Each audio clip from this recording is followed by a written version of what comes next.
దీన్ని మీరు చెప్పుకోకుండా మేమేదో అది చేసాం ఇది చేసాం 4,000 ఇచ్చాం 7,000 ఇచ్చాం ఇచ్చారు ఓకే. ఇసుక కూడా ఇస్తున్నారు, బ్రహ్మాండమైన ఇసుక. ఉచిత ఏంటది ఉచిత ఇసుక ఇక్కడ అమ్మబడును. ఏంది ఇది? ఉచితమైన ఇసుక ఇక్కడ అమ్మబడును. ఎంతకు అమ్ముతారు? 1,300 రూపాయలు టన్ను ఉచిత ఇసుక.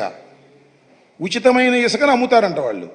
ఇది మీ పరిపాలన. ఇది ఒకసారి మీరు గుర్తుపెట్టుకోమని కూడా ఈ సందర్భంగా మనవి చేస్తున్నాను. ఇప్పటికైనా నేను ఈ ప్రభుత్వాన్ని చాలా స్పష్టంగా అడుగుతా ఉన్నా, ఈ జీవోను మారుస్తారా లేదా?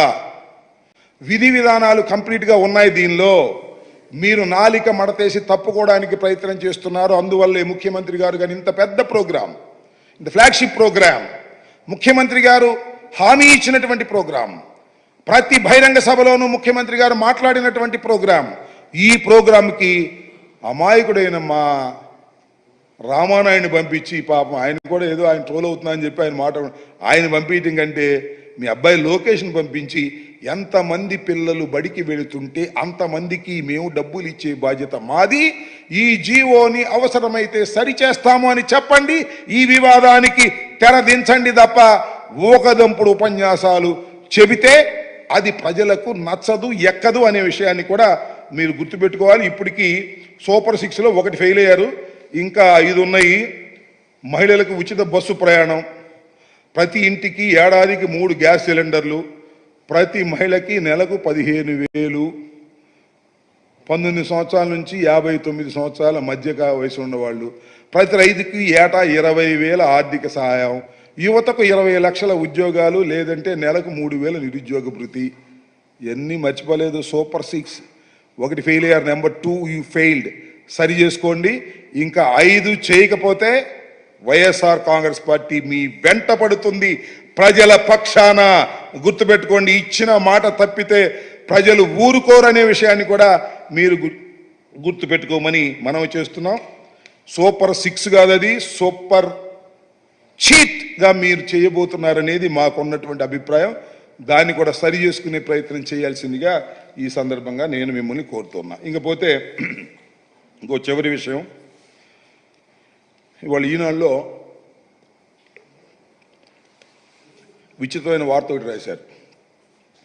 15 నుంచి ప్రజా దర్బారు చేస్తున్నట్టు జగన్మోహన్ రెడ్డి గారు 15వ తారీఖు నుంచి ప్రజా దర్బారు చేస్తున్నాడు అని ఒక పిచ్చి రాతలు.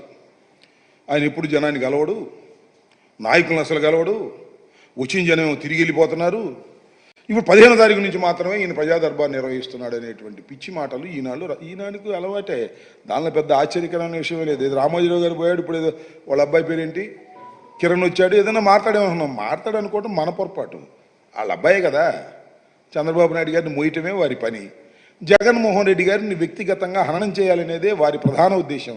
వారిది, చంద్రబాబు నాయుడు గారిది అదే ప్రధానమైన ఉద్దేశంతోనే ఆయన మాట్లాడుతూ ఉంటాడు, వీళ్ళు రాస్తుంటారు. నేను మనవి చేస్తున్నా, జగన్మోహన్ రెడ్డి గారంటేనే జనం, జనం అంటేనే జగన్మోహన్ రెడ్డి గారు. ఎప్పుడూ జగన్మోహన్ రెడ్డి గారు జనానికి దూరంగా లేరు. నాకు తెలిసినంత వరకు జీవితం మొత్తంలో చంద్రబాబు నాయుడు గారు ఎంతమంది కలిశాడో, జగన్మోహన్ రెడ్డి గారు ఆయన రాజకీయాలు ప్రారంభించిన దగ్గర ఇప్పటి వరకు అంతకన్నా 10 రెట్ల జనాన్ని కలిసి ఉంటాడు. ఆయన ప్రజల మధ్యన ఉండేటటువంటి మనిషి, అందరితో మమేకమయ్యేటటువంటి మనిషి, అందరినీ కలిసేటటువంటి మనిషి.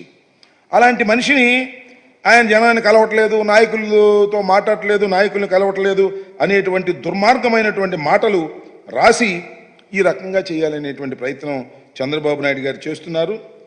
జగన్మోహన్ రెడ్డి గారు అనే వ్యక్తి ప్రజలతో మమేకమయ్యేటటువంటి ఒక హీరో లాంటి మనిషి. ఎక్కడ మీరు చూశారు కదా, నేను చాలా సందర్భాల్లో చూసా, చాలామంది జనం కూడా చూసి ఉంటారు. ఒకసారి యూట్యూబ్ కొట్టండి, బస్సులో వెళుతుంటే జగన్మోహన్ రెడ్డి గారు ఎక్కడైనా చెయ్యి ఆపేస్తే, ఏదన్నా ఆపద ఉందని చెయ్యి ఆపేస్తే టక్కన ఆపేస్తాడు. ఆపేసి వాళ్ళు కలుసుకుంటాడు. వాళ్ళకి ఆరోగ్యపరంగా ఏమైనా ఇబ్బందులు ఉంటే ఇమీడియట్గా హాస్పిటల్కి రిఫర్ చేసి వారిని రక్షించి